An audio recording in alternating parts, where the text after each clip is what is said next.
Bonjour tout le monde, bienvenue à La Révolte culturelle, deuxième épisode. Aujourd'hui, Sébastien Laframboise, chef cuisinier de la région de Québec, s'entretient avec notre ami Simon Bourassa. Sébastien a participé à l'émission Top Chef Canada. On était curieux d'apprendre davantage sur son approche, sa relation avec la cuisine. Après tant d'années, est-ce qu'on est blasé de jouer dans la bouffe ou bien on est capable de se réinventer puis garder la flamme?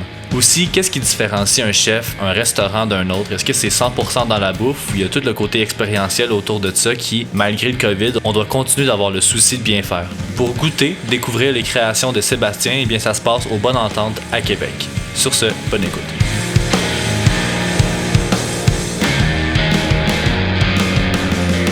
Ça a le même nom qu'une ancienne fille de Mixmania.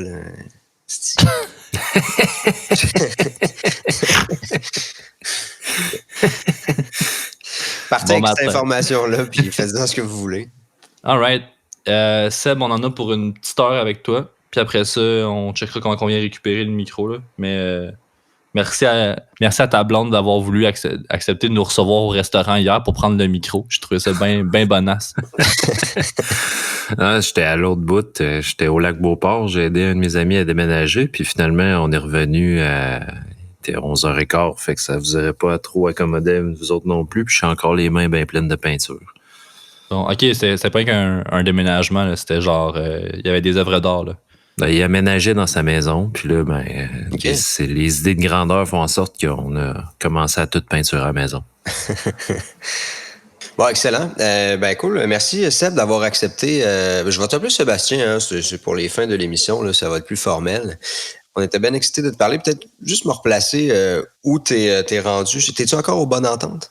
Oui, c'est exact. La pandémie fait en sorte que le Bonne Entente est toujours fermé. Ouais.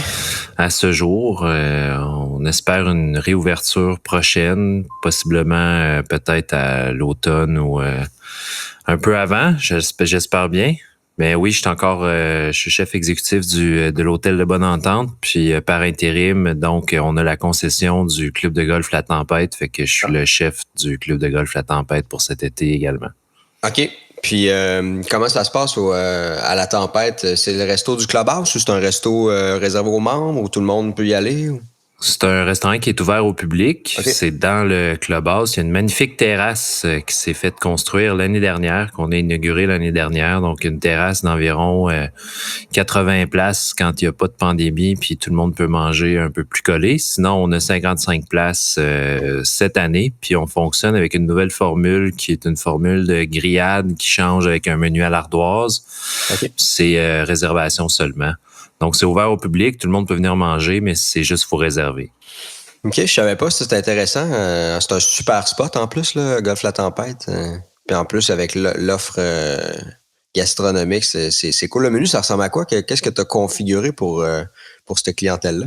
On fonctionne on part avec 4 accompagnements qui changent à tous les jours, okay. Que ce soit légumes, salade César, risotto. Puis après ça, tu choisis ta protéine ou le thème, si tu veux, plat végé.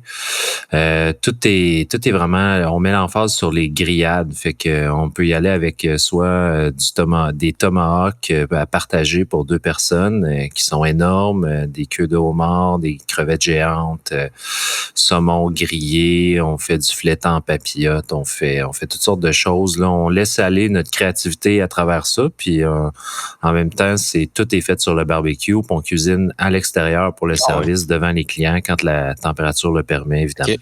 Très bon concept, on va essayer ça. C'est vraiment essayé, là, le spot est magnifique.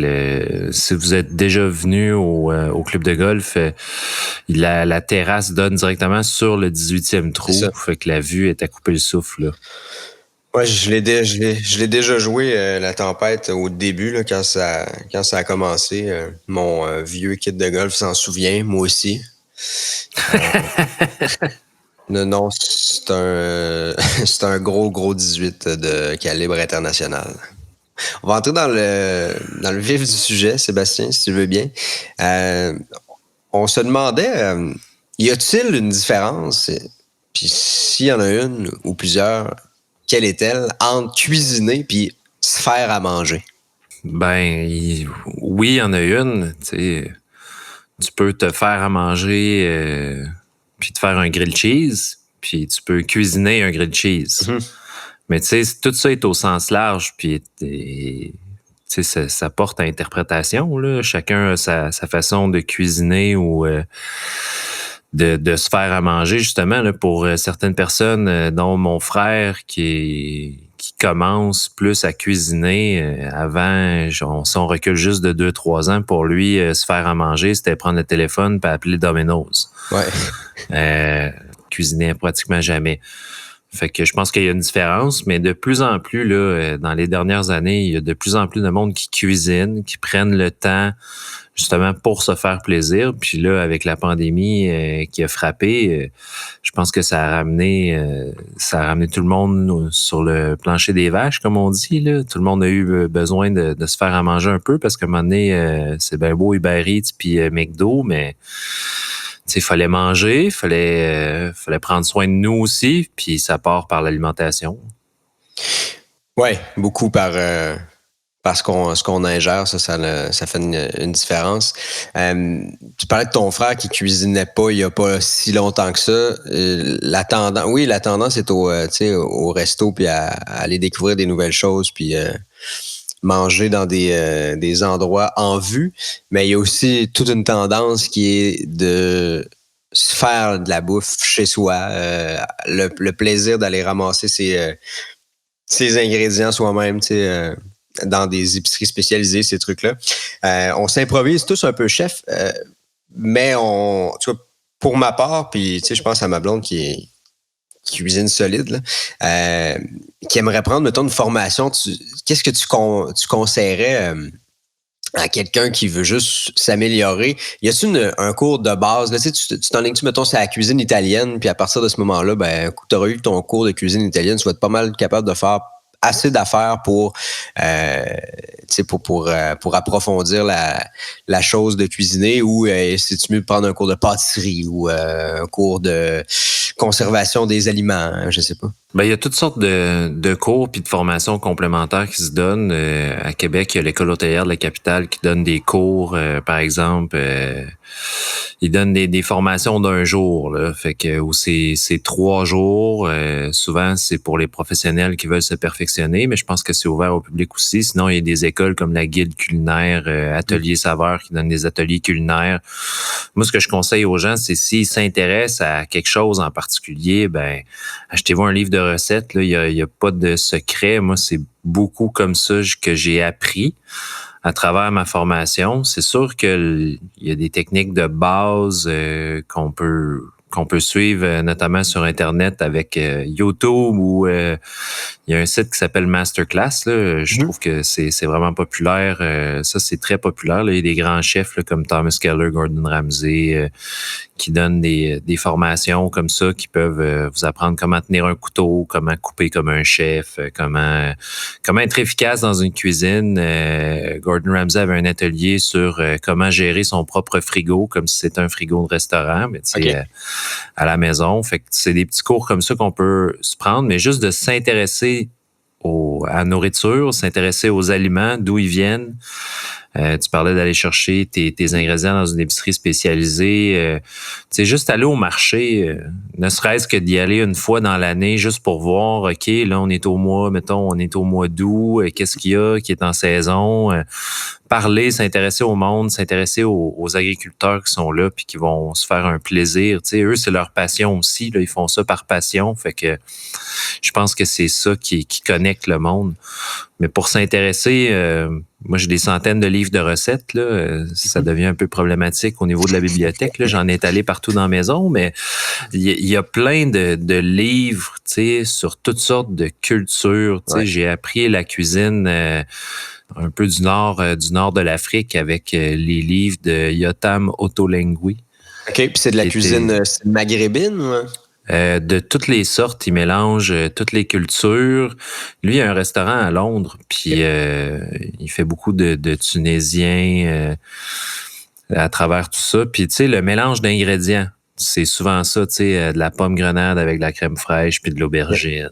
Il y a toutes sortes de choses que j'ai appris avec juste en lisant ces livres. Puis il y a 4 livres que j'ai achetés, là, que j'ai dévorés, puis qu'il y a des recettes même que j'ai essayées dans différents restos, des vinaigrettes. Des fois, c'est surprenant, des fois, c'est décevant, des fois, ça se rend pas au client, là, tu sais. Et je te dirais que 30% du temps, ça se rend pas au client, là, parce que je fais une recette, puis là, je suis pas satisfait. Fait que finalement, je vais la modifier comme moi je veux avant de l'envoyer. Fait que ce sera jamais l'intégrale. Non, c'est ça, tu t'inspires en fait d'une recette que tu as vue dans un de tes centaines de livres, puis tu adjazes un peu à ta façon. Puis c'est quoi le critère qui fait, OK, ça se rend au client, ou ça, ah non, je suis pas game, je suis pas satisfait, il y a telle affaire qui fait que non, je sers pas ça. Faut que ce soit bon, c'est aussi simple que ça. C'est pas toi, bon. Tu trouves ça bon, ça veut pas dire que moi, je vais aimer ça. Non, c'est sûr, mais déjà, si je pars avec une base de... Il y a un de mes anciens collègues, amis, qui venait m'aider quand je faisais le festival d'été. Il disait toujours le mot « délicieux ». Délicieux. Puis ça a été ça depuis, je te dirais, les 5 dernières années, ça a été un peu ça mon point de chute, si on veut. Si je veux que ça se rende à la table, il faut que moi, je trouve ça délicieux. J'ai trouvé ça très bon là, comme mot de référence. Oui, c'est de la belle subjectivité, mais en même temps, écoute, je pense que tes clients te font confiance aussi là-dessus, puis t'es sûrement mieux placé que la moyenne que la moyenne gustative pour le savoir. Tes premiers contacts avec la cuisine, ça a été quoi? J'aimerais ça savoir, tu viens de quel milieu? Toi, tu as été élevé où? Dans quel contexte? Qu'est-ce que vous mangiez chez vous? Ben moi, je viens de l'Outaouais, puis mes parents se sont divorcés quand j'étais très jeune. Puis j'ai grandi avec ma mère. Puis Sylvie, elle a un cœur d'or. Toujours, on n'a jamais manqué de rien. Tu sais, moi et mon frère, il habitait avec mon père. On se voyait la fin de semaine. Fait que moi, je passais toute la semaine avec ma mère. Puis elle s'occupait très bien de moi, mais elle cuisinait pas beaucoup. Fait que mon premier contact, si on veut, mes premières références, c'est tout chez ma grand-mère. Mais on allait tous les dimanches chez mes grands-parents. Et puis, souvent, on allait dîner, on repartait. Puis, mes meilleurs souvenirs, c'est quand on restait à souper le dimanche. Là, tu sais, c'est le rôti avec les légumes. Puis, ma grand-mère, tu sais, elle cuisine à côté. Très bien, même. Puis, elle fait des super bonnes tartes, puis des pâtisseries, puis tout ça. Puis, moi, je tombe en amour avec la tarte aux pommes avant que je puisse parler, je pense. Tu sais, sa tarte aux pommes, pour moi, c'est mon souvenir le plus fort de bouffe. Puis quand j'ai commencé à être un petit peu plus autonome, 10-11 ans, j'ai commencé à faire des déjeuners. Là, j'allais réveiller ma mère pour qu'elle vienne me surveiller quand je faisais le déjeuner parce que j'avais pas le droit d'utiliser le four tout seul. Et puis après ça, à 13-14 ans, là, j'ai commencé à plus cuisiner, plus m'intéresser. Puis tu sais, c'est venu par curiosité. Puis après ça, vers la fin du secondaire 4, là, quand j'avais 15 ans, j'ai pris élève d'un jour. Puis là, j'ai décidé que après ma journée au centre de formation à Buckingham, là, en cuisine, où est-ce que j'ai vu c'était quoi, comment on faisait une sauce, c'était quoi un fond brun. Tu sais, il servait rien de compliqué le midi où j'étais allé passer là-bas. Là, tu sais, c'était je pense que c'était de la longe de porc. Avec une sauce diable, là, qui est une sauce de base de la cuisine, là, qui est comme une demi-glace. Puis finalement, tu sais, ça a été ça, là. Le coup de foudre, il était là, de voir une cuisine avec un chef, une hiérarchie dans la cuisine. Il y avait comme 16 personnes qui travaillaient pour nourrir 45 personnes, de voir des assiettes, un service. Moi, je capotais, là. Pour moi, ça se pouvait pas. Là. Pour moi, tout le monde cuisinait dans une cuisine de maison. Puis les restaurants, il y avait des cuisines de maison. Puis, tu sais, c'était comme normal. Là. Mais de voir une cuisine professionnelle pour la première fois, ça m'a vraiment... Je suis tombé en amour. Là. J'ai vraiment été ébloui par ça. Est-ce que tu as été intimidé par le milieu? Parce que pour le commun des mortels, il y a quelque chose d'intimidant d'une cuisine de restaurant. Puis, tu sais, on est beaucoup à l'ère des cuisines ouvertes dans les restos. Moi, j'aime beaucoup manger m'installer au bar de certains restos pour pouvoir voir les gens préparer ma bouffe. Mais ça m'intimide, une cuisine de restaurant. Toi, est-ce que ça t'intimidait? Tu parlais de hiérarchie, justement. Il y a quelque chose de formel, d'organisationnel aussi qui peut avoir l'air intimidant les premières fois. Je te dirais que c'est toujours les premiers quarts de travail qui sont un peu intimidants. Après, si tu te sens pas bien puis dans ton élément, je pense que t'es pas fait pour être cuisinier. Mm-hmm. Moi, c'est toujours ça. C'est toujours les premières journées, toujours une nervosité. Tu connais pas tes équipements. J'ai travaillé dans des super belles cuisines, comme des cuisines vraiment merdiques où il y avait pas d'équipement. Puis c'était pas le fun, tu sais. Je te dirais que je me sens beaucoup à ma place dans une cuisine. Fait que pour moi, c'est pas intimidant. Puis je suis toujours curieux de voir les autres cuisines. Parce qu'il n'y en a pas une de pareille, même si tout le monde a les mêmes équipements. Il y a des configurations qui changent dépendamment du lieu où tu cuisines. Genre, les postes de travail sont dans des endroits différents. Oui. Ça, j'ai eu des histoires d'horreur. J'ai travaillé dans un certain café dans le marché Bail à Ottawa dans mes premiers temps en cuisine. Puis quand le gars avec qui j'étais, le cuisinier, me dit tu vas aller faire la salade. J'ai dit il n'y a pas de trouble. Où la cuisine? Il a ouvert une trappe dans le plancher. Il fallait que je descende dans un escabeau. Puis le plan de travail, c'était le dessus d'un congélateur. Puis c'est là qu'il faisait les salades. C'est là que ça se passait. C'est là que ça se passait. Puis là, après ça, il fallait que tu montes avec ton bol de salade dans ta main puis que tu le passes au gars en haut, dans l'échelle. C'était très spécial comme expérience. On écoute puis on voit beaucoup d'émissions de cuisine, concours surtout beaucoup, puis on a cette image-là d'un milieu compétitif, frénétique, sous haute pression, où le ton de voix est très élevé aussi. Ça se gueule par la tête dans une cuisine de restaurant, en tout cas dans l'imaginaire collectif. C'est même pas vrai. Ça dépend de t'es où. Tu parlais des cuisines ouvertes. Moi, j'ai travaillé au Bistrot B sur Cartier à Québec. Puis c'est une super belle cuisine ouverte. Oui, la tension monte, mais il y a d'autres façons que de crier pour montrer à quelqu'un que t'es pas très content. Moi, de toute façon, tout me paraît d'en face. Fait que fallait que j'apprenne à me contenir, si on veut. Surtout que j'étais sous-chef, puis tu sais, c'était pas moi qui dirigeais la cuisine à ce moment-là.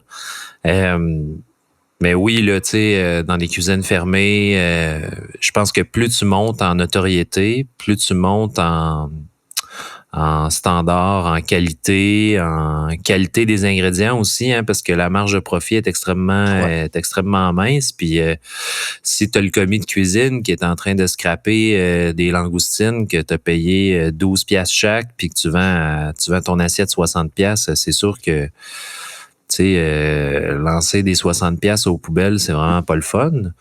Autant pour le chef que pour le client, que pour le propriétaire. Fait que oui, les tensions montent. Oui, il y a encore il y a encore un peu de gueulage, là. Puis tu sais, il y a beaucoup de pression. Le chef se met beaucoup de pression. Les employés se mettent beaucoup de pression. Il y en a qui fonctionnent super bien sous la pression. Il y en a qui s'écroulent. J'ai vécu toutes sortes de situations où le monde n'était pas capable de prendre la pression, puis tu sais, puis des bons cuisiniers, là, des super bons cuisiniers, puis partout où j'ai travaillé, que ce soit dans un restaurant super gastronomique à Londres, pour donner un exemple, ou un chef de partie qui est supposé être un kingpin, là. Puis de le retrouver dans la ruelle quand on fait le ménage, puis qu'il est en sanglots en train de pleurer parce qu'il était pas capable de suivre ce soir-là, puis il dit que sa carrière est finie, puis au plongeur qu'à un moment donné, il part en plein milieu du chiffre parce qu'il est pas capable non plus. J'ai vu des serveurs aussi craquer sous la pression à cause des clients. J'ai vu, tu sais, c'est pas fait pour tout le monde. Mais oui, il y a beaucoup de pression dans le métier. Puis c'est pas tout le monde qui réagit de la même façon. Puis tu sais, certaines personnes vont lever le ton pour se faire comprendre. Puis ne serait-ce que juste évacuer. Là, quand j'étais au Saint-Amour, pour pas nommer cet endroit-là, mais le chef qui était là à l'époque, c'était un jeune chef. Puis tu sais, pour lui, c'était juste normal de hausser le ton parce qu'il avait fait sa formation en France, chez un des meilleurs, dans un des meilleurs restaurants de France, les Frères Trois-Gros. Puis, tu sais, les Frères Trois-Gros sont reconnus pour gueuler, justement, puis être extrêmement dur avec leur personnel. Fait que, tu sais, lui, sa façon d'évacuer son stress, c'était de nous gueuler après, là. Ouais, parce que c'est ça. Puis en France, la hiérarchie est bien importante dans tous les milieux de travail, là, pas juste en cuisine. Ici, on a moins ça. Tu peux aller prendre une bière avec ton boss là, au Québec. En France, ça se fait pas vraiment. Là, quelqu'un qui est ton supérieur hiérarchique de plus qu'un niveau, jamais tu vas aller dîner ou tu vas aller prendre une bière avec après le chiffre. Au Québec, j'ai l'impression qu'on retrouve un peu moins ça. Puis est-ce qu'on retrouve aussi moins ça en cuisine? C'est-à-dire que, oui, il y a une hiérarchie, mais il y a une espèce de... Est-ce qu'il y a un respect mutuel quand même qui s'installe à travers les différentes fonctions? Ben, ça prend ça, là. Tu sais, c'est la base. Je pense que c'est la base de tout, là. Faut respecter ses collègues, faut respecter ceux qui sont au-dessus de nous. Puis, tu sais, autant faut respecter ceux qui sont en dessous aussi. Là. Ça marchera pas si le commis ou le plongeur de cuisine, il respecte le chef, puis le chef, il se crisse de tout le monde, puis il les envoie chier. Là, tu sais, ça va dans les deux sens aussi. Mais oui, au Québec, on est un petit peu plus ouvert. Tu sais, moi, je me rappelle, quand je suis allé faire mes stages en Angleterre, il y a eu une soirée, le sous-chef quittait. Ça faisait 6 ans qu'il travaillait au restaurant. Moi, ça faisait une semaine que j'étais là, mais c'était comme, bon, à soir, après le service, qui finit à 1h du matin, on s'en va dans le quartier chinois, on a réservé, on va aller manger, puis le chef va être là, puis c'était comme une très grande occasion là, que le chef soit là. Okay. Fait que c'était... Puis là, les gars, ils m'expliquaient, c'est la première fois, comme en 2 ans. Moi, ça fait 2 ans que je suis là. J'ai jamais... j'ai jamais sorti avec le chef. Le chef est jamais venu prendre un verre. L'autre, ça faisait 4 ans. L'autre, ça faisait 2 ans, 1 an et demi. Moi, j'étais chanceux. Ça faisait une semaine, puis j'ai pris une bière avec le chef. Ouais, c'est ça. Là, on est en pleine pandémie. On en parlait d'entrée de jeu. C'est vraiment difficile pour les restaurateurs. C'est un domaine qui est durement touché. C'est un domaine qui en arrachait un peu aussi d'avance. Pénurie de main-d'œuvre. Là. Moi, je m'en suis fait parler par beaucoup de restaurateurs, des propriétaires de restaurants, des chefs aussi. Comment on fait pour garder ça le fun en cuisine puis maintenir cette culture d'entreprise, cet esprit d'équipe-là, alors qu'on est frappé de plein fouet par des trucs sur lesquels on n'a aucunement le contrôle? Là? Ben, je pense que il y a 2 façons de voir la pandémie. Là. Il y en a qui voient ça... c'est sûr que si tu regardes juste le négatif, ben on peut se mettre à pleurer très vite. Là, si tu regardes des études, Restaurant Canada dit qu'il y a 7 restaurants sur 10 qui passeront pas à travers, qui vont fermer d'ici 2021. Quand on regarde le positif, tu parlais de pénurie de main-d'œuvre. Je pense qu'il va avoir ce qu'on appelle un bon ménage. Mm-hmm. Autant pour des cuisiniers qui avaient plus le goût, qui avaient justement plus le goût de cuisiner, qui vont se placer ailleurs, qui vont aller faire autre chose, qui vont aller suivre justement leur passion, parce que la cuisine est remplie de monde extrême.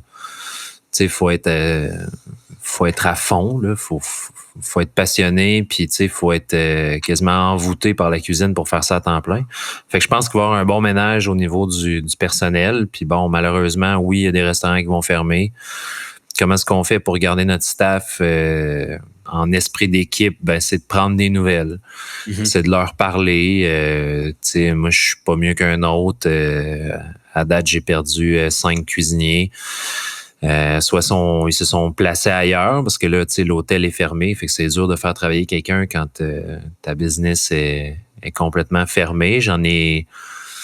J'ai réengagé des cuisiniers au club de golf, entre autres juste mes chefs là, tu sais, mon chef de cuisine est français, fait que tu sais, à part sa blonde qui est à Québec, il connaît pas grand monde ici là. Fait qu'il était très content de recommencer à travailler. Ma sous-chef aussi, c'est la même chose. Elle a son chum, elle vient de l'Outaouais comme moi, fait que c'est sûr qu'elle s'est fait un réseau à Québec, mais elle était très contente de recommencer à travailler. Puis c'est juste de prendre des nouvelles. Puis même encore, ceux qui sont partis, je continue à prendre des nouvelles. Là, j'en ai qui sont déménagés, j'en ai qui ont changé de branche.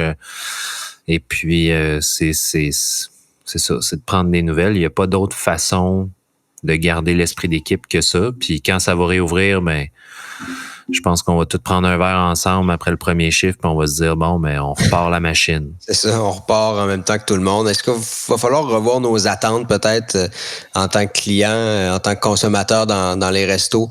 Parce que bon, la business fait ce qu'elle peut pour les consignes sanitaires, distanciation et tout ça. On s'entend, c'est un branle-bas de combat là, dans ces milieux-là. Puis en restaurant, un serveur avec une visière, ça rebute bien du monde. Puis même moi, quand je suis retourné au resto pour la première fois il y a 2 semaines, puis j'ai fait le saut. Au moins les 5 premières minutes, j'ai été assis à table. Considérant tout ça, est-ce qu'il va falloir peut-être revoir nos attentes, baisser un peu nos attentes, être un petit peu plus conciliant à l'endroit des travailleurs de la restauration, sachant que on est quand même assez exigeant quand on va s'asseoir au resto? Moi, je trouve ça normal que les clients soient exigeants. Puis je pense que les attentes vont monter au lieu de descendre. Justement, tout le monde vient de passer 2-3 mois à cuisiner puis à se faire à manger. Fait que moi, je pense que ça va faire 2 choses. Le monde va plus apprécier leur repas, puis la qualité du travail. Fait que, ceux qui faisaient un travail correct, si on veut, là, c'est sûr que si tu achètes tout congelé, tu mets dans la friteuse, puis tu sers, je pense pas que les gens vont aller au restaurant pour ça. Je pense que les gens vont plus apprécier la cuisine locale, faite par des artisans, faite par des artistes. Les artistes, comme on aime les appeler. Hein? Ah oui, les artistes. Les artistes. Je pense que le monde va plus apprécier ça. Puis en même temps, moi, c'est ça que je voulais là, à la base. C'est de justement faire reconnaître le travail aux yeux des clients, donner quelque chose de délicieux aux clients, de faire triper mes cuisiniers à le faire aussi, parce que s'il n'y a pas de passion, il n'y a pas d'amour dans l'assiette, ça paraît. Mm-hmm. Fait que je pense pas que les attentes vont diminuer, puis je pense pas qu'il faut diminuer nos attentes. Je pense que ça va plus être dans la salle à manger que ça va changer, parce que, comme tu disais, se faire servir par quelqu'un qui a plus l'air d'aller soudre 2 bouts de tuyaux ensemble que venir te porter une assiette, c'est ça qui est spécial. Tu sais, c'est l'ambiance de la salle à manger est différente. Tu sais, il y a 50% de place. Fait que déjà, l'ambiance change. Mm-hmm. L'ambiance change à cause tu sais, ça peut changer autant à cause du décor qu'à cause des uniformes des serveurs. Puis c'est là qu'on le voit. Puis je pense qu'il va y avoir de plus en plus de services au comptoir où ce que les gens vont venir chercher eux-mêmes leur assiette. Ou, tu sais, il va falloir revoir notre façon de faire dans la restauration pour justement un peu se réinventer à travers cette pandémie-là. Puis, tu sais, tout dépend de combien de temps les mesures d'hygiène vont être là aussi. Là. Tu sais, je pense que c'est pas prêt de partir. Là. J'ai vu une étude là, qui parlait de 2024. Là. J'ai failli tomber en bas de ma chaise. Là. J'espère tellement que ça ne durera pas jusqu'à tout ce temps-là, mais faut s'adapter. C'est comme tout, faut s'adapter à notre nouvelle réalité. Comme chef, souvent on suit les tendances ou même on établit des tendances, là, dépendamment à quel niveau on est rendu. Est-ce qu'on finit par oublier la vraie raison de pourquoi on est un chef cuisinier quand on passe beaucoup de temps à créer, par exemple, du contenu de magazine, faire de la photo, donner des entrevues, parler de bouffe dans les médias? Parce qu'à un moment donné, il faut prendre du recul, retrouver cet amour-là de la bouffe. Moi, je pense que c'est propre à chacun. Moi, ma façon de réapprécier, si on veut, souvent après des longues semaines ou des longs bouts de travail, tu sais, je vais aller chez un ami, je vais cuisiner pour quelqu'un, tu sais, je vais cuisiner pour ma blonde. Tu sais, je me dis tout le temps, si ça fait plus que 2 semaines que tu n'as pas cuisiné pour ta blonde, il faut que tu t'arrêtes et que tu prennes le temps, là. Oui. Tu sais, je pense que c'est à chacun de trouver sa façon de se regrounder, si on veut, là. Faire le point, mais tu sais, oui, il y a eu des temps. Si je prends moi, par exemple, là, il y a eu des temps où est-ce qu'il fallait que je me re-questionne à savoir, bon, qu'est-ce que je fais là? Où est-ce que je m'en vais? Qu'est-ce que je veux? Surtout quand on change des menus, bon, qu'est-ce que je veux faire avec ce menu-là? Est-ce qu'on fait plus du classique? Est-ce qu'on essaye des nouvelles choses? Est-ce qu'on mélange les deux? Puis c'est toujours d'être à l'écoute de sa clientèle aussi, puis d'être à l'écoute de soi puis des saisons. Puis comme tu dis là, il faut que tu regardes les tendances. Qu'est-ce qui pogne pas. Fait qu'on est comme on surfe un peu sur une vague qui est très, comment je peux dire, qui est très fragile. T'sais, on peut se planter très rapidement. Là. Qu'est-ce qui pogne pas?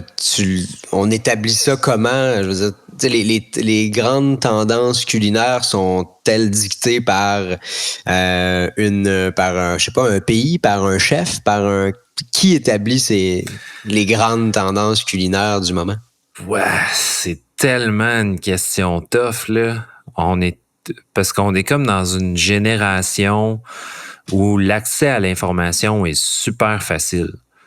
Tu sais, avant, si on recule au début des années 90, c'est simple, t'allais à New York, tu sais, si t'étais un chef puis tu cuisinais à Québec, moi, c'est un de mes anciens patrons qui m'avait dit ça. Lui, il allait à 2 places. Il allait à New York puis il allait en France chez Michel Bras, qui était comme le top cuisinier. Puis il allait là-bas, puis il s'inspirait de ça. Il revenait, il faisait ça à Québec. Personne n'avait vu ça. C'était tout du nouveau. Mais là, avec Instagram, toutes les façons, tout le monde, tous les menus sont accessibles aussi, parce que souvent, tous les restaurants vont mettre leurs menus en ligne. Je sais pas, là, les tendances, je pense qu'il faut juste plus s'écouter, se faire confiance, puis peut-être prendre un pas de recul, puis juste regarder le big picture là, de qu'est-ce qui s'en vient là, avant de dire, OK, si j'avais dit à un de mes collègues il y a 6 ans que la fermentation, c'était pour être une affaire vraiment hot, puis tout le monde était pour commencer à en faire, j'aurais fait rire de moi. Là. Ouais. Mais effectivement, à cause de Noma, à Copenhague, bon, ils ont commencé à faire de la fermentation. Là, ça a pogné. Là, le monde a réalisé que c'était délicieux. Fait qu'ils ont commencé à en faire aussi. Mais je pense que la vraie base, puis ce qu'il faut vraiment se poser comme question, c'est est-ce que c'est délicieux, puis est-ce que mes clients vont aimer ça? Oui, on en revient au goût finalement, là, à la simple chose gustative. La cuisine, c'est simple. Ça va toujours revenir au goût. T'as beau faire le plus beau plat du monde ou essayer de faire un truc vraiment cool en trompe-l'œil, peu importe, ça va toujours te ramener au goût. Si tu vas manger dans un restaurant puis que tu te souviens juste du prix que tu as payé parce que les assiettes étaient époustouflantes, mais que tu te dis, Chris, ça goûtait rien, tu y retourneras plus jamais, là. Est-ce qu'on l'oublie, ça, ce qui est simple mais bon? Parce qu'on a tendance à rechercher ça, tu sais, la belle assiette, la cuisine. Il y avait une tendance, ça fait très 2011, là, mais la cuisine moléculaire. Ces trucs-là, on essaie toujours de rechercher la nouvelle tendance en restauration puis en bouffe pour faire des belles photos, mais est-ce qu'on finit par en oublier le simple mais le bon vieux spaghetti pain à l'ail, le pâté chinois légèrement déconstruit? Est-ce que ça se perd-tu, ça? Non, ça va toujours rester. Puis on va toujours revenir à ça parce que on a des souvenirs de ça, de un, puis de deux, tu sais, c'est bon, puis c'est réconfortant. Moi, je me rapatrie toujours, tu sais, je retourne toujours à ça. Qu'est-ce qui est bon? Qu'est-ce qui est réconfortant? Qu'est-ce que moi je mangeais? Qu'est-ce que ma mère me faisait? Tu sais, le nombre de ma mère, sa spécialité là, c'était le riz. Là, tu sais, elle faisait comme une espèce de riz avec de la sauce à côte levée VH. Là. Okay. Puis j'en ai mangé. Mon frère en a mangé. On en a mangé là, des quantités puis des quantités astronomiques. Là. Ma mère elle faisait juste ça des fois, là, juste du riz là, avec de la sauce VH, puis 2-3 légumes là-dedans, un petit œuf battu, puis merci, bonsoir. Ça m'a pris 10 minutes, puis elle était bien contente. Là. Et vous autres aussi?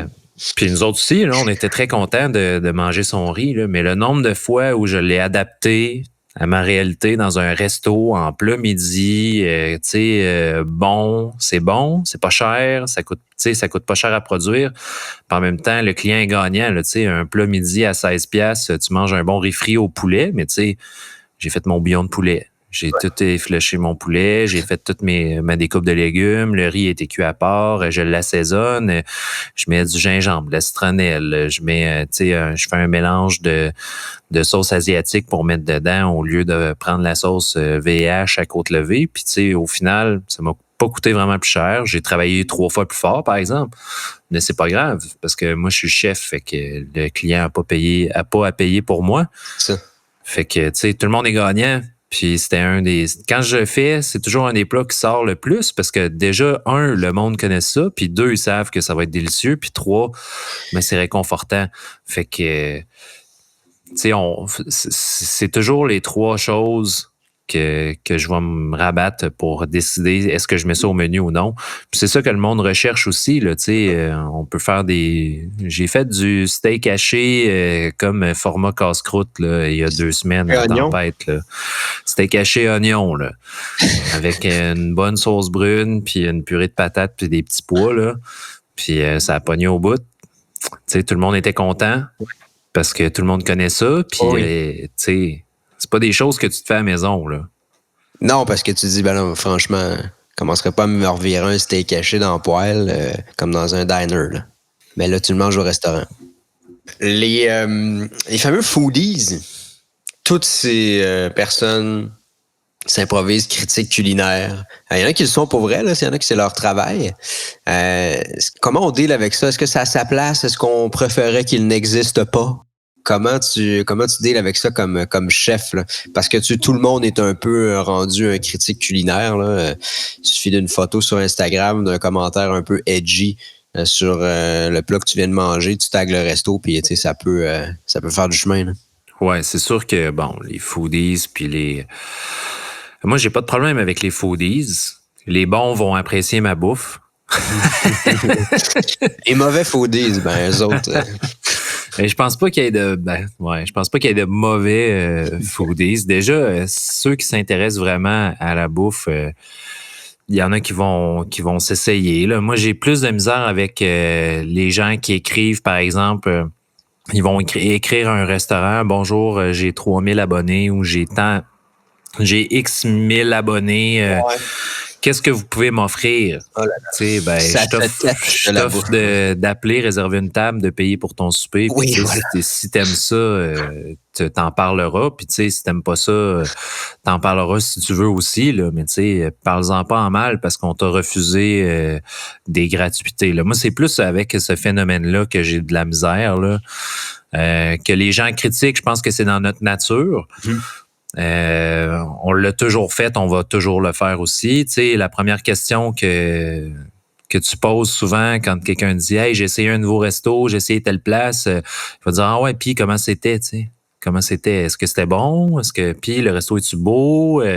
L'accueil? » Tu sais, on est très critique, puis je pense que ça fait partie du métier puis du milieu. Tu sais, il y a personne qui va au restaurant avec aucune attente. On va toujours à quelque part, puis peu importe où on va, on se met des attentes, que ce soit qu'ils soient hautes ou basses. C'est sûr que si tu arrêtes dans un casse-croûte sur le bord de la 138, tes attentes sont pas les mêmes que si tu t'en vas dans un restaurant où tu as réservé d'avance, où tu as eu à payer peut-être d'avance pour ta facture, pour payer ta réservation, ou tu as attendu 3 mois pour avoir une réservation. Là, c'est sûr que les attentes sont pas les mêmes. Là. Non, c'est sûr, mais en même temps, ça dépend de ce que tu vas aller rechercher là aussi. Tu sais, j'ai été manger un lobster roll chez Mag à l'île d'Orléans il y a 3 semaines. Puis on m'avait tellement parlé de cette place-là que j'avais autant d'attentes que quand j'ai mangé chez Robuchon à Montréal. Ou presque, là. Tu sais, j'étais aussi excité ou presque de ce que j'allais y découvrir là parce que justement, on m'en avait parlé, on m'en avait dit tant de bien. Puis tout ça est extrêmement relatif, là, on s'entend. Manger une guédille au homard versus un menu complet dans un grand resto. C'est très, très relatif, ça, ce rapport-là aux attentes qu'on a avec la bouffe. C'est un domaine où est-ce que tout le monde est un peu tout le monde peut critiquer et tout le monde peut avoir son mot à dire parce que c'est très émotif, là, puis c'est direct, là, le lien qu'on a avec la nourriture. Ben oui, mais t'as mis le doigt dessus, là, tu sais, c'est très émotif.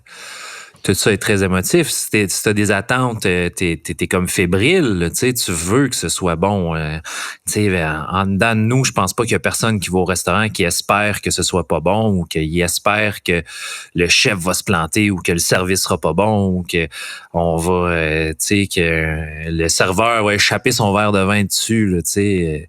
Il y a personne qui veut ça dans la vie, là. Puis s'il y a des personnes qui veulent ça, restez chez vous, s'il vous plaît.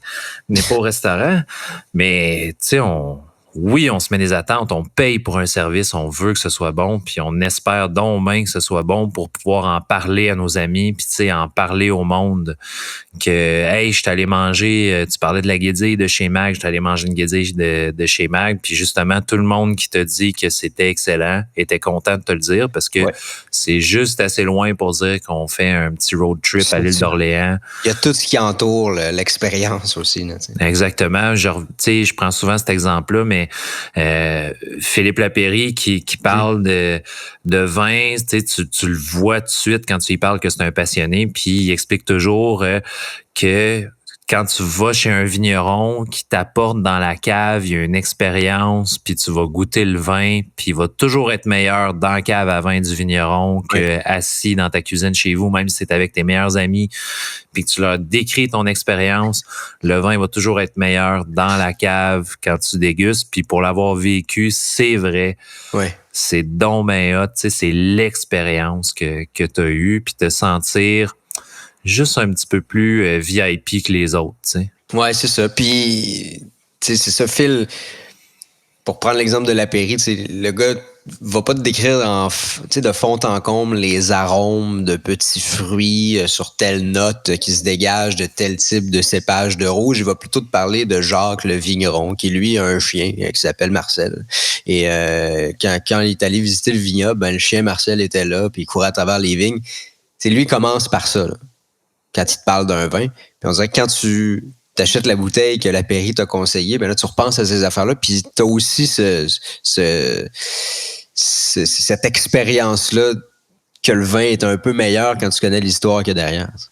Ben oui, c'est sûr. On est à la recherche de ça aussi. Il y a un nouveau resto à Québec, le Alphonse, basé sur Alphonse Desjardins. Est-ce que c'est bon ou pas? J'en ai aucune idée. Ça vient d'ouvrir. Est-ce que je vais y aller? C'est sûr que je vais y aller éventuellement. Mais juste pour l'histoire, déjà, ils ont frappé un coup de circuit, là. Ils ont déjà la base. Ils ont, tu sais, ça va attirer les gens vers leur resto. Puis je leur souhaite tout le succès du monde, tu sais. Mais c'est toujours d'accrocher. Il faut toujours accrocher le monde.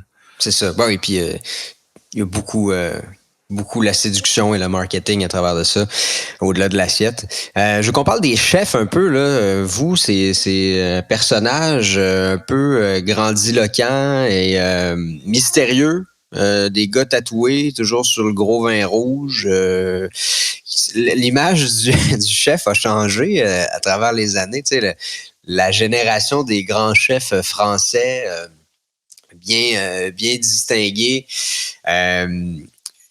qui a été remplacé par une génération de jeunes chefs de 32 ans avec des tatous qui arrivent au resto en bicycle à gaz. On a genre remplacé un stéréotype par un autre. Si on veut, qu'est-ce qu'on avait besoin de changer là-dedans? Puis pourquoi ça s'est fait de cette façon-là? C'est une très bonne question. C'est une excellente question. Je vais me référer à mon point de référence à moi, qui est Anthony Bourdin. Mm-hmm. Je pense qu'il a beaucoup démocratisé l'image des chefs. Ouais. Tu sais, à travers le temps, il y avait cette image-là, justement, que tu dis, là, des chefs qui étaient plus blancs que blancs, là, tu sais, toujours dans l'habit blanc, avec le grand tablier qui va quasiment jusqu'aux pieds.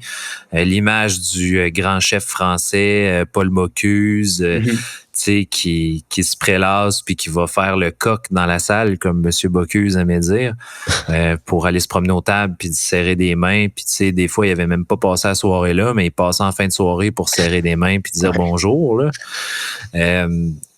on est passé de ça justement au cuisinier. On est plus revenu à la base du cuisinier, justement. Fait que du gars qui est en arrière, qui a chaud, qui travaille des fois en t-shirt juste avec un tablier ou... je pense que les gens ils sont plus retournés vers ce qui est la réalité. Puis on est du monde intense. Faut être intense. Puis souvent, quand on se lance dans quelque chose, tu parlais des tatous, de la moto, c'est toutes des choses où ça prend un certain niveau d'intensité pour, pour aller là. C'est ça. C'est ça. Je pense qu'on est juste revenu à la base puis à ce qui est plus vrai aussi parce que Anthony Bourdin explique dans son livre qu'il a travaillé. Il y a eu beaucoup de problèmes d'excès de drogue, entre autres. Puis il s'est ramassé qu'il travaillait dans un diner en bordure dans un quartier chaud de New York. Puis il s'est comme réveillé puis s'est dit non, là, qu'est-ce que tu veux faire vraiment? Puis c'est comme ça qu'il s'est retrouvé chef de Les Halles à New York. Puis après ça, Les Halles, c'est un bistrot français, hein? Il n'a rien réinventé non plus. On le catégorise comme un des plus grands chefs du monde, mais même lui, il disait, là, le 3/4 des chefs que je suis allé visiter, ils cuisinent tout mieux que moi. Lui, il était juste un excellent communicateur, puis il a développé ça, puis il a fait découvrir aussi des cultures différentes à travers ses émissions de télévision. Fait que je pense que c'est juste l'accès à l'information, de un, puis de deux, de plus exploiter le côté créatif parce que dans les années 90, la gastronomie était définie, c'était dans un cadre. Si tu sortais du cadre, tu te faisais tasser du revers de la main parce que tu faisais de la nouveauté. Ouais, c'était normé énormément. Oui, ça prenait des légumes tournés, absolument. Ça prenait de la sauce crème, absolument. Ça prenait absolument un poisson sur ton menu, absolument une viande rouge. Les plats végétariens, c'était quasi inexistant. Il n'y avait personne qui faisait ça. On ne s'intéressait pas aux autres cultures aussi. Tu sais, si tu avais un restaurant français, mais tu faisais que de la cuisine française. Là. Tu ne mettais pas des pâtes fraîches sur ton menu. Là. C'était hors de question. C'était même pas... c'était une aberration là, si tu faisais autre chose que de la cuisine française. Puis c'était vrai pour les restos italiens aussi. Oui, puis même les Britanniques faisaient de la cuisine française aussi parce que techniquement, leur cuisine, est critiquée. Là, apparemment que c'est pas mangeable. Fait que, tout le monde copiait un peu ce qui se faisait de manière occidentale. Exactement. Tout était basé. La gastronomie, c'était la cuisine française. T'sais. La cuisine québécoise, ça n'existait pas. Il n'y avait pas d'autre style que la cuisine française. Il y avait un peu la cuisine italienne. Puis il n'y a personne qui s'intéressait à ce qui se faisait en Asie, partout en Asie, puis dans le Moyen-Orient. Il n'y a personne qui s'intéressait à ça parce que pour eux, le top, c'était la cuisine française, puis c'était that's it. Fait que on s'est juste élargi. On a élargi nos horizons. Puis là, la créativité est embarquée là-dedans. Puis c'est sûr que c'est que du positif, là. Que du positif, tout ça. Comment on vit avec le phénomène de la célébrité en tant que chef? Parce que tu fais aussi partie des chefs qui ont un peu l'étiquette de rockstar. Les chefs sont devenus, étaient des maîtres à réaliser, puis ils sont devenus un peu des artistes. Des rockstars, il y a le showbiz à travers de ça. Comment tu te sens par rapport à ceux qui restent derrière les fourneaux dans la totale anonymat pour le restant de leur carrière? Premièrement, je fais pas partie des rockstars. Je pense que Gordon Ramsay est beaucoup plus une rockstar que moi. Oui. Mais dans ton milieu, là, mettons, on parle de Québec City. Là, pour Québec, t'es quand même une rockstar de la cuisine. Je vais prendre ça avec je vais le prendre comme un compliment. Prends-les, mon homme. OK.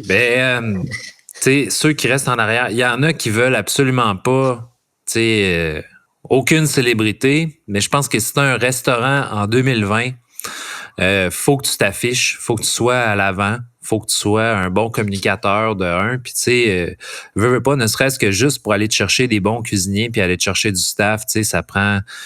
Le monde veut le savoir c'est qui le chef, le monde veut le savoir est-ce que le chef est là, puis ça fait toujours un petit velours, puis c'est toujours le fun de parler aux clients, puis toi-même, tu l'as dit tantôt, t'aimes ça, aller t'installer au comptoir, tu sais, des cuisines ouvertes, puis de regarder le travail. Les gens sont plus curieux, sont plus intéressés, ce qui est une très bonne chose. En même temps, notre travail est plus reconnu à cause de ça. Fait que, tu sais, je pense que ça fait un petit peu partie de la job, entre guillemets. It's part of the game, comme on dit, tu sais. Faut que tu sois présentable. Je pense que c'est juste du positif pour le milieu de la restauration parce que il y avait beaucoup d'abus. Surtout tu sais, de boissons, de pouvoir ou peu importe les formes d'abus. Il y avait beaucoup d'abus en cuisine. De drogue aussi, ça on l'entend beaucoup. Ouais, aussi. Beaucoup de drogue dans le milieu de la cuisine. Ouais, puis tu sais, c'est un phénomène que je te dirais que je vois passer à tous les 7-8 ans. OK. C'est comme une espèce de boucle, là. Ouais. Ça se replace, puis finalement, une autre génération qui arrive, puis eux autres sont ça à poudre comme il y a 10 ans. Là. Exactement. Là, tu sais, j'ai un de mes anciens employeurs, François Blais, qui me disait tout le temps, Seb, la cuisine, c'est un cycle. Tu vas voir, à chaque année, ça se répète. Il dit, tu sais, on n'invente rien. Fait que les légumes, la tomate, elle va tout le temps être à l'été. Tu n'auras pas de tomates au mois de février, tu sais, à moins d'avoir les tomates de serre. Il dit, mais ils goûtent pas pantoute comme les tomates du mois d'août. Fait que, il dit, tu vois, c'est un cycle. Les gens, ils vont venir, tu vas avoir du staff. Là, après ça, tu vas avoir beaucoup de CV. Après ça, le retour à l'école, tu vas perdre plein de monde. Après ça, bon, là, on se prépare pour l'hiver. Puis là, c'est le rush des fêtes. Puis là, on recommence. Puis là, l'année recommence. Puis c'est un cycle. Puis je pense que la restauration va toujours rester cette espèce de cycle-là où les abus les gens qui aiment l'abus vont toujours graviter un peu alentour de ce milieu-là parce qu'on est un milieu de fun, on est un milieu de party. Il faut juste avoir ses propres limites puis respecter ses propres limites là-dedans aussi. Là. Oui, parce que la cuisine puis la restauration, ça entre dans l'industrie du divertissement, à mon sens. Là. Ça fait partie intégrante ce grand milieu du divertissement, l'entertainment, le party, le fun et tout ce que ça représente avec, c'est ça, l'alcool. Puis on y revient inévitablement. Qu'est-ce que tu vas chercher, toi, quand tu t'inscris, par exemple, à Top Chef Canada ou que tu t'inscris au chef parce qu'on t'a connu à travers l'émission Les Chefs? Qu'est-ce que tu vas chercher là-dedans, toi? Sachant que t'es pas non plus... tu dis que ça fait partie de la game de s'exposer comme chef, mais tu cours pas après ça non plus. Je suis quand même quelqu'un d'assez humble, Sébastien Laframboise. Mais qu'est-ce que tu vas chercher, toi, à travers ces expériences-là? Moi, c'est l'adrénaline. Il n'y a rien comme faire une compétition. Tu sais, tu parlais des chefs, là. Je l'ai goûté pour la première fois avant de faire les chefs, quand j'ai fait d'autres compétitions avec l'école hôtelière des capitales à Québec. Puis c'était l'adrénaline. T'es tellement drainé après une journée de compétition, là, parce que il faut vraiment que tu utilises tous tes sens. Puis là, tu penses. J'ai jamais pensé comme ça à faire la cuisine à travers, quand j'étais en compétition, puis c'est quelque chose qui s'explique très mal.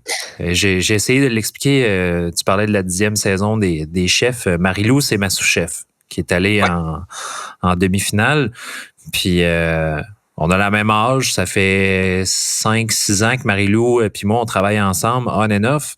Puis tu sais, elle était là, je devrais-tu m'inscrire? J'ai dit, inscris-toi, tu vas comprendre c'est quoi le rush. J'ai dit, t'as pas connu une vraie rush tant que t'as pas fait une compétition télévisée, là.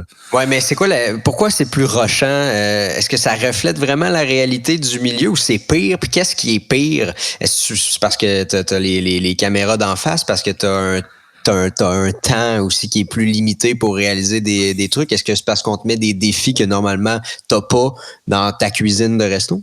C'est pire parce que tout est exponentiel. Parce que ça reflète très bien la réalité d'un resto. On a un temps. Mm-hmm. Si je commence à travailler à 2 heures, ben veux pas, à 6 heures, le restaurant est ouvert. Fait qu'il faut que je sois prêt.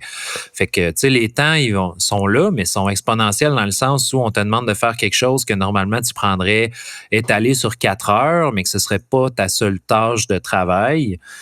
Si je prends un défi des chefs, le coulibiac de saumon, la journée qu'on fait des coulibiacs, on les sert pas le soir, là, mais on va le servir le lendemain. Fait que, tu sais, c'est exponentiel dans ce niveau-là. C'est exponentiel au niveau du stress parce que tu te mets énormément de pression parce que là, tu veux performer.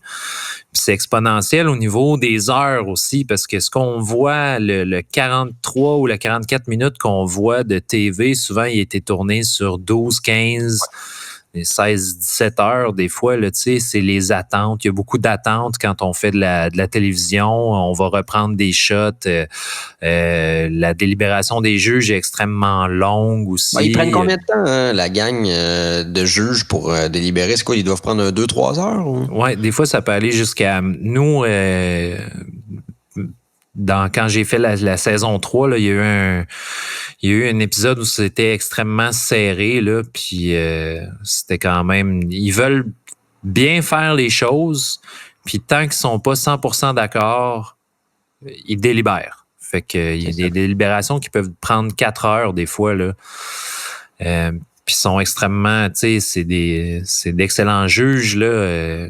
Pasquale Vary, Jean-Luc, Normand, ils sont pas là pour rien. C'est pas pour rien aussi qui ont fait autant de saisons, c'est qu'ils ont de la crédibilité pour le faire. Mais tu sais, moi, la seule façon que j'ai retrouvé cette espèce de rush-là, d'adrénaline, puis tu sais, de se sentir complètement vidé, c'est en faisant un triathlon. Ah ouais? Ouais, c'est le seul, tu sais, c'est la seule chose, c'est intense, c'est le dépassement de soi, faut que tu sois dans ta tête. C'est exactement pour ça que j'ai fait des compétitions. Puis je dis toujours non, ça va être ma dernière. Ma mère, justement, me posait la question, je t'allais visiter la semaine dernière. Puis elle me posait la question, tu vas-tu t'inscrire à d'autres choses? J'ai dit non, j'ai rien en tête. Là. Je pense que c'est fini les compétitions. Puis elle me posait la même question il y a 2 ans. Puis je dis non, c'est fini les compétitions. Puis là, j'ai vu Top Chef Canada. Puis j'ai sauté sur l'occasion pour m'inscrire parce que j'étais comme hey, c'est sûr que je fais Top Chef. C'était comme un rêve de petit cul. Ben oui, surtout c'est des shows que tu as écouté, que tu connais, tu rêves de t'y retrouver, puis tu as vraisemblablement les capacités pour t'y retrouver, fait que tu te garoches là-dessus. Quel pouvoir tu as directement sur ta carrière en cuisine? Là? C'est quoi le facteur chance là-dedans? Le facteur je suis un naturel versus je suis le produit d'un mentor ou d'un professeur. Le niveau de travail et de sacrifice que tu as eu à faire pour te rendre là, tu l'évalues de quelle façon? C'est des années de travail, hein.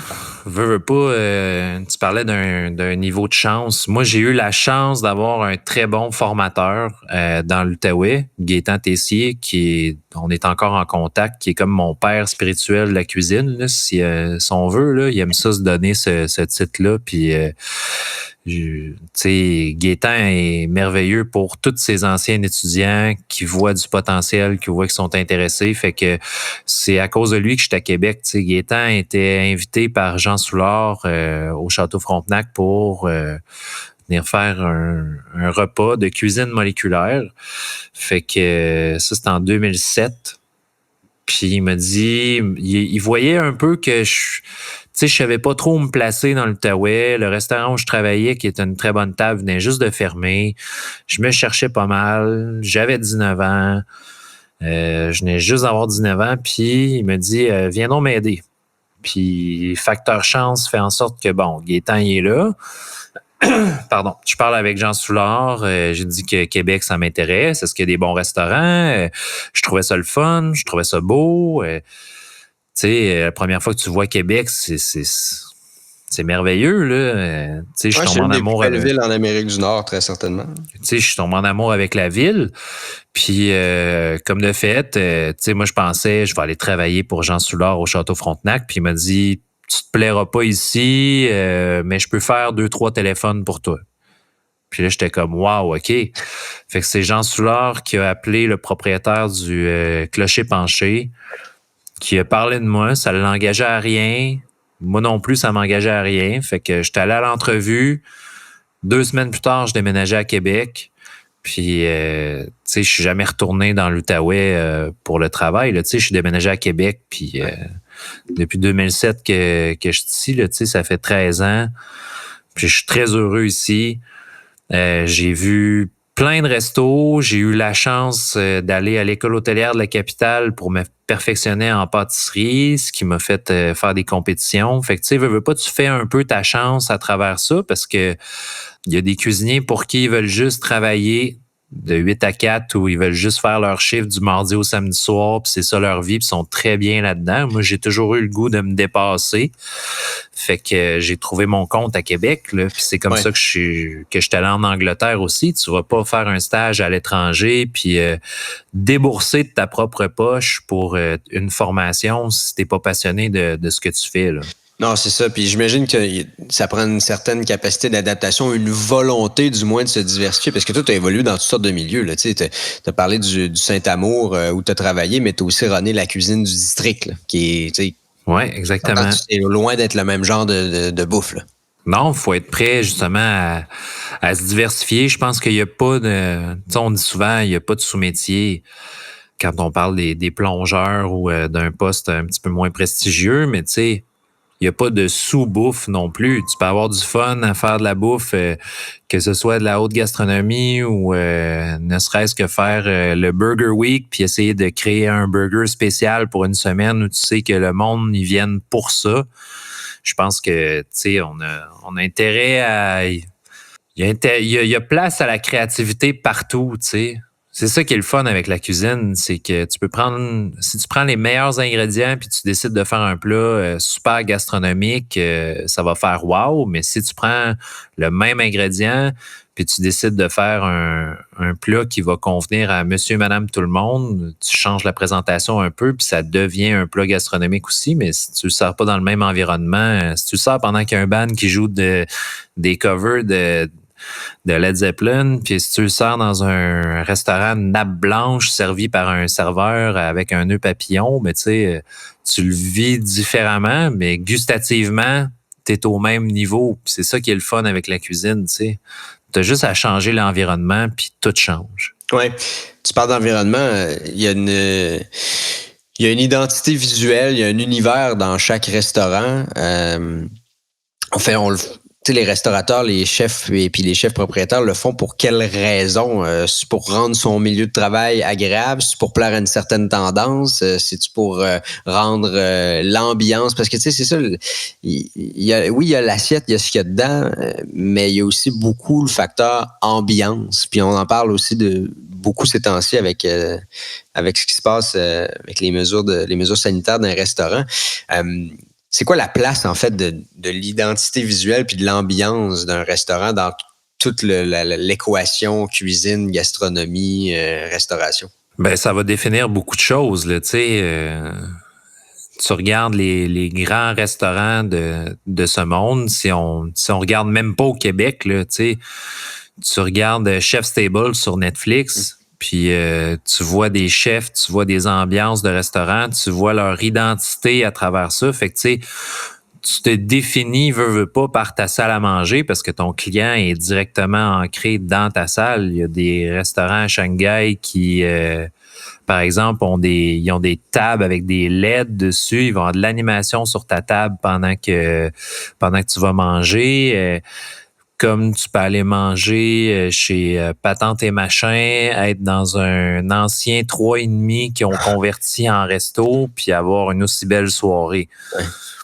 Fait que ça définit beaucoup ce que t'es en tant que resto, puis ce que tu vas servir aussi. Tu peux pas servir, je vais mettre ça à l'extrême, là, mais tu peux pas servir 2 hot dogs stimés puis avoir une nappe blanche puis un serveur à nœud papillon, là, ce serait quand même un gros clash vraiment bizarre. Oui, mais il y a peut-être aussi une certaine clientèle pour ça, ou du moins un intérêt.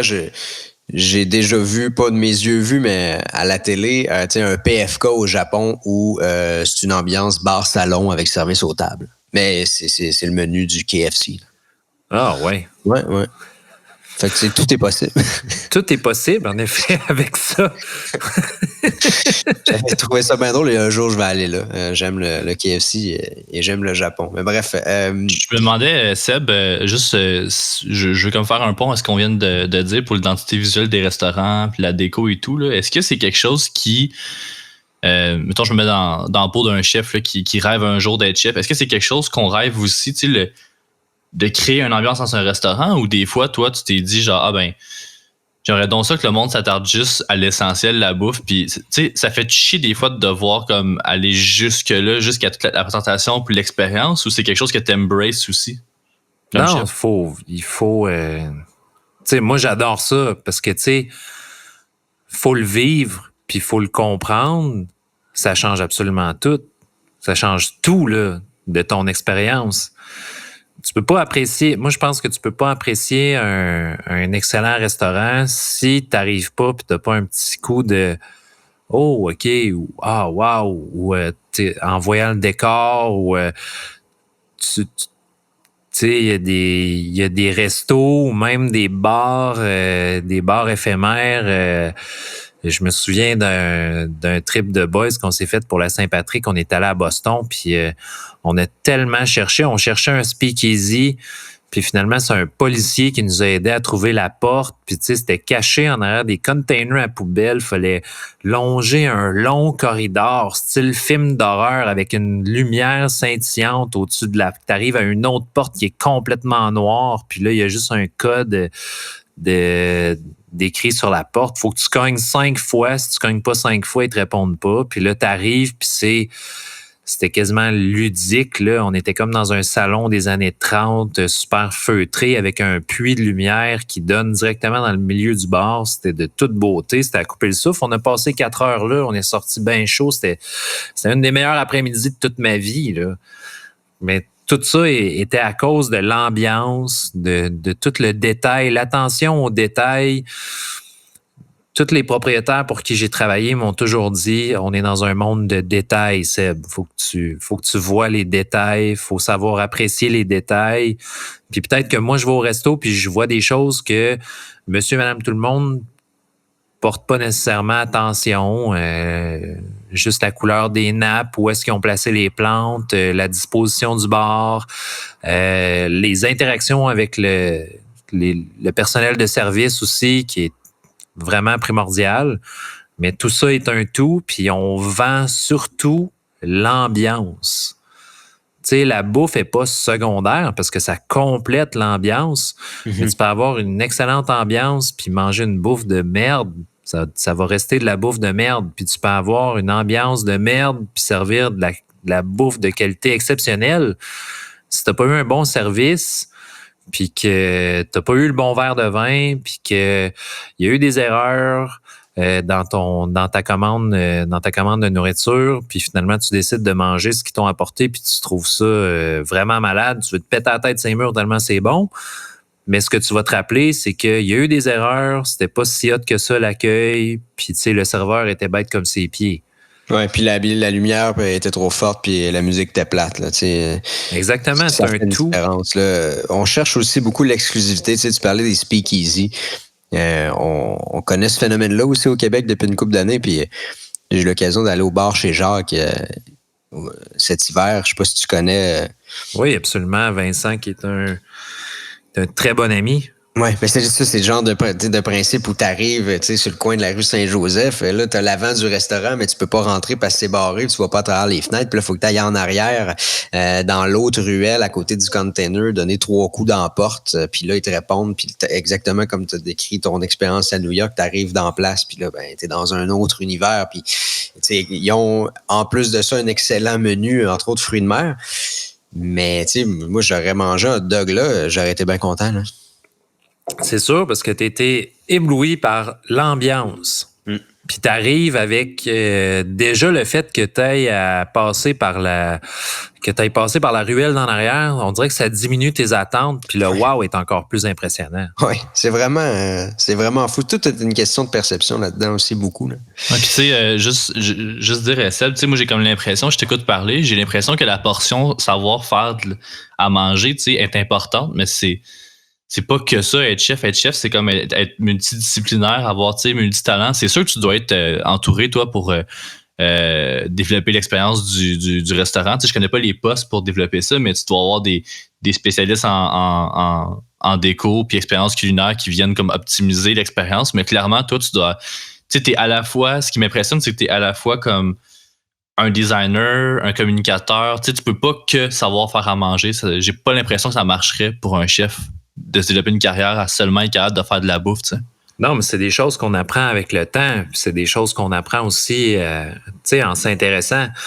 Tu peux pas, comme tu dis, tu peux pas juste bien faire à manger. Tu sais, les personnes qui veulent juste bien faire à manger, souvent, ils vont se blaser après une couple d'années parce que ils s'intéressent pas au reste. À tout le reste. Tu sais, regarde juste en espace physique, l'espace que l'assiette que tu prend par rapport à tout le reste du restaurant. Puis tu sais, tu vas répondre à ta question, la réponse vient par elle-même, là. C'est une toute petite portion. Après ça, tu manges parce que tu es venu pour manger, puis c'est là que la magie se passe. Tu sais, je vais revenir à mon exemple de je vais te servir des hot dogs avec une belle table, nappe blanche, tout ça, puis ce sera pas pareil que si tu le manges sur le bord du shack à de la 138, là. Tu vas beaucoup plus apprécier ton hot dog sur le bord de la 138 que assis dans un restaurant fancy avec un serveur avec un nœud papillon et des gants blancs, là. Tu sais, c'est l'ambiance, c'est tes attentes. C'est un tout. La restauration, c'est un tout. Nous autres, on est là pour faire triper le monde. Puis j'espère que ça va revenir un peu où on était avant la pandémie parce que là, tu sais, en ce moment, les ambiances sont moyennes. Le service est bon, la bouffe est bonne, mais l'expérience client, il mange une crise de claque en ce moment, là. Oui, c'est une partie intégrante de ce qu'on va chercher quand on se réserve une table quelque part. Je compare peut-être en terminant la consommation locale. On est beaucoup là-dedans. En fait, on essaie de l'être là, de plus en plus. Ça va devenir presque un devoir de le faire. Moi, je donne toujours l'exemple de, tu sais, on devrait pas manger des fraises au mois de février. Tu sais, si tu manges des fraises au mois de février, c'est parce que tu les as congelées sous vide ou que tu en as fait de la confiture, mais acheter des fraises à l'épicerie au mois de février, ça devrait pas être dans la norme. Est-ce que tu vois ça évoluer comme une tendance même qui pourrait se transformer en norme ou il y a encore bien du chemin à faire là-dedans? On a encore énormément de chemin, mais tu sais, j'espère sincèrement qu'on va revenir à ça. Moi, c'est une des choses qui m'avait marqué de Québec, justement, c'est que les premiers restaurants où j'ai travaillé, on avait une proximité qui était quand même assez phénoménale avec les producteurs. Puis tu sais, ça fait partie de notre culture, de notre ADN en tant que petit peuple de Québécois, là, de un, mais de deux, tu sais, c'est la culture générale du cuisinier. Les meilleurs chefs de France, t'es vois, les maraîchers vont leur apporter leurs meilleurs légumes, tu sais, on s'approvisionne au fil du temps, au fil des saisons. C'est la beauté de la cuisine. Puis je pense que moi, j'ai toujours, depuis que j'étais à Québec, là, tu sais, si je recule de 10-15 ans, ça a toujours été ça. Puis je suis tout à fait d'accord avec toi qu'on ne devrait pas manger de fraises au mois de février, tu sais. Mais on en met pareil sur nos menus Saint-Valentin parce qu'on le sait que c'est ça que le monde veut. C'est délicieuses fraises blanches de la Californie. Ouais, c'est ça. Puis tu sais, au final, faut juste être un petit peu plus organisé, là. Tu sais, je suis allé voir ma grand-mère la semaine passée, puis elle m'a fait de la confiture de fraises qu'elle est allée cueillir la journée même. Tu sais, je vais la garder, sa confiture, puis je vais essayer de la garder jusqu'au mois de février, je garantis rien, là. Mais bref, tu sais, on devrait plus faire ça, revenir à la base, puis veux pas à nos origines, là, tu sais.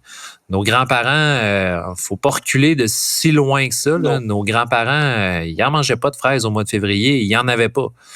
Il n'y en avait pas de disponible. Non, au mois de février, c'était du légume racine. Puis si t'aimes pas ça, ben écoute, mange ta main, garde l'autre pour demain, là. Exactement. Puis tu sais, c'est la facilité d'approvisionnement qui fait en sorte qu'on fait ça. Mais je pense que si on fait juste arrêter, tout est une question d'offre et de demande à un moment donné. Fait que tu sais, faut juste se tenir. Moi, je suis content que ce mouvement-là, il prend un petit peu plus d'ampleur, surtout avec la pandémie actuelle puis ce qui se passe en ce moment. Je vois un petit peu plus de monde qui vont marcher. Tu sais, je pense que c'est une bonne chose. Moi, j'y allais régulièrement. Je vais continuer d'y aller régulièrement. Tu sais, je le crie pas haut et fort que je fais ma part parce que je trouve ça juste normal. Ouais, c'est ça. On devrait pas se vanter d'acheter local. Là. Ça devrait être plus une norme. Exactement. Ça devrait juste être normal. Tu sais, c'est normal d'aller au marché l'été puis choisir ses ingrédients. Puis c'est normal. C'est aussi normal d'aller à l'épicerie l'hiver puis s'acheter de la noix de coco. Là, tu sais, tout est une question d'offre et de demande. Tu vas-tu au Grand Marché de Québec un peu? Oui, quand même assez régulièrement. Aimes-tu ton expérience là-bas? C'est cool. Je trouve ça le fun. Je trouve que c'est énorme. Ouais. Pour ce qu'on fait présentement avec. Je pense qu'il y a beaucoup de choses qui pourraient être améliorées, mais les chefs, on est très, très, très critiques tout le temps. Je trouve ça le fun qu'il y ait un peu de diversité. Il y a le Chaloux qui est le fun. Il y a des affaires qu'il n'y avait pas avant. Bon, il y a un poissonnier, il y a une petite boucherie. Puis il y a toujours les classiques qui sont là. Moi, je pense à Cochon-Touron ou au Jalais au marché du Vieux-Port, puis qui là sont au Grand Marché. Puis j'adore le kiosque de la laiterie Charlevoix, puis je vais chercher mon lait là. Puis si vous saviez pas qu'il y a du lait à la laiterie Charlevoix, vous allez goûter du lait comme dans le temps, comme on dit. Là. On pense au fromage, mais oui, il y a du lait. Puis c'est quoi? C'est du lait genre non pasteurisé? Là? Non, c'est du lait pasteurisé, mais c'est du lait directement de la ferme. Fait qu'il n'a pas passé en industrie, fait qu'il est pasteurisé directement à la ferme. Okay. Puis c'est du lait en vrac, donc tu le payes au poids. Okay. Ça coûte vraiment moins cher que le lait vendu au carton, mais c'est qualité exceptionnelle. On parlait de tendance. La prochaine révolution culinaire ou tendance à venir, puis parlons pas juste dans les restaurants, mais on peut même extrapoler à l'agroalimentaire en général. Qu'est-ce que tu t'attends à ce qu'on peut voir? L'entomophagie, ça va-tu arriver en Amérique du Nord à un moment donné de manière un peu plus démocratisée? Là? C'est le fait, par exemple, de manger des insectes ou des farines préparées à base d'insectes. Je pense que oui. Je pense que ça prend juste une certaine ouverture. C'est sûr que c'est la prochaine chose. Peut-être dans 15 ans, je regarde, il y a de plus en plus de végétariens, de vegans partout. La demande est là. C'est sûr, comme je vous ai dit avant, c'est un cycle. Hein? Ça va partir, ça va revenir. Je pense que ça va faire un peu l'effet de la cuisine moléculaire. La cuisine moléculaire est arrivée puis est repartie aussi vite qu'elle est arrivée. Là. Elle peut rester où elle est, là, la cuisine moléculaire. Pas oui, exactement. Moi, j'ai aucun problème avec ça non plus. Puis je pense que ça va faire un peu la même chose avec les insectes. Je pense que l'engouement est un petit peu déjà passé, si on veut. Mais c'est sûr que c'est quelque chose qui va rester. Il y a toujours des bons côtés à une nouvelle tendance. Souvent, on va garder juste le très bon, puis on va tasser du revers de la main tout le reste. Puis non, je pense que au niveau des tendances, c'est le retour à la terre. Ça fait 5 ans que je dis ça, c'est le retour à la terre. Déjà, de plus s'intéresser à ce qui pousse ici, à ce qu'on fait ici. Il y a encore des herbes sauvages qu'on a qui sont pas exploitées. Il y a encore des légumes qui sont moins consommés par les Québécois, là, juste le topinambour, par exemple. Là. Oui, le fameux topinambour dont la purée est quand même complexe à réaliser. Si tu veux pas de mouton, là, en tout cas, moi, je n'ai arraché, s'il vous plaît, pas la première fois que j'ai essayé ça. Ouais, faut bien le faire cuire. Ouais, c'est ça. Hein? Très bien le faire cuire. Le maudit topinambour. Mais, tu sais, c'est ça, là, on n'exploite pas encore à 100% ce qu'on fait pousser ici. Puis les poissons d'ici aussi, on en envoie 80% à l'étranger. Fait que, tu sais, je pense que c'est ça là, qui va être là pour les 5 prochaines années. La diversité culturelle qu'on a au Québec est assez grande, merci. Ouais, pas normal qu'on puisse pas se faire servir du brochet dans un resto à Québec. Là. Absolument, tout à fait d'accord. Absolument pas normal. On peut te voir où, puis quels sont tes projets qui s'en viennent dans les prochains mois? Là, je sais que la table et la cuisine du Bonne Entente devraient rouvrir sous peu. Là, on peut déjà aller profiter de ton menu changeant et l'ardoise au golfe La Tempête. C'est pas mal ça que tu as sur la table à dessin. C'est pas mal ça pour cet été. Je pense que là, il va falloir y aller au fil des saisons, voir comment ça va aller à l'automne. Le mot d'ordre pour 2020, c'est l'adaptation, hein. Je pense qu'il n'y a pas d'autre mot. On va s'adapter avec la pandémie actuelle, avec ce qui se passe dans le monde. Puis, j'ai très hâte de finir l'année puis de regarder 2021, qu'est-ce que ça va avoir l'air. Je pense que tout le monde a un petit peu hâte. Tous les entrepreneurs ont un peu hâte aussi. Mais c'est ça, il va falloir s'adapter. Pour l'instant, c'est comme tu dis, c'est Golf La Tempête sur réservation. Mm-hmm. Donc, vous pouvez appeler directement au Golf, demander le Monte Cristo signé Golf, puis on prend votre réservation, on vous accueille. Il n'y a pas de... On est dans une ambiance qui est vraiment plus mollo, fait qu'il n'y a pas de stress pour le temps. C'est quand vous arrivez, vous passez la soirée, vous pouvez passer 1 heure ou comme 4 heures à table, puis l'ambiance est super bonne, c'est super paisible. La vue est bucolique avec le 18e trou, puis le lac artificiel sur le 18e. Fait que non, je suis pas mal pris pour cet été. J'ai très hâte à l'ouverture de l'hôtel. Ouais, c'est ça. Hein. Ça, c'est vraiment ton bureau, là, la bonne entente. Exactement. Cool. Ben merci, Seb, pour la discussion sur la nourriture, sur toi aussi. Là. Merci de ta générosité. C'est le fun que tu aies pris le temps aussi de nous jaser de ça, de t'ouvrir puis d'apprendre à mieux te connaître. Ben moi, ça me fait plaisir. Quand vous voulez, hein? Quand vous voulez, les gars. Bon, ben, c'est... Alright, on va passer de voir au golf. Ben ouais, c'est ça. Puis, surtout aux bonnes ententes avec Saro. C'est vrai, je savais pas que...